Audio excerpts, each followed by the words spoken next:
I keep wanting to have just a reasonable year. And since about 2016, we really haven't had one. We'll catch 4 or 5 inches of rain in 2 days and then it won't rain for a month. And then it'll just swing back and forth. And making our farms more diverse is the best way that we can equip our farms to be resilient in the face of climate change. More so than just throwing more money at crop insurance or disaster relief.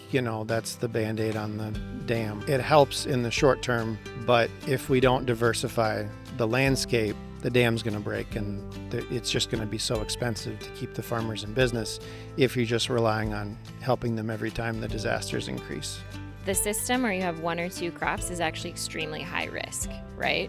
And our system is spreading the risk around. The outside systems are not set up to support and incentivize that kind of risk sharing. It's actually the opposite. It's actually setting people up to be in a position where conventional corn is less than $3 a bushel, and there's no way to be profitable in that system unless you're just cashing in your, crop insurance check and these subsidies. They're put in place for overproduction, for low inputs, for huge corporations like Cargill to make a ton of money off of the backs of rural communities.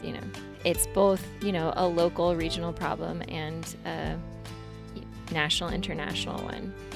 I think there are mechanisms in this state that aren't necessarily crop insurance, but where the state can step in with either a subsidy or some sort of relief fund, whether it's through DNR or through DATCP. And then it incentivizes more people to diversify when they know that these are some of the safeguards, if you will, or enforcement mechanisms to take on the people who are trying to dissuade you from doing that. Anti-monopoly laws exist in Wisconsin.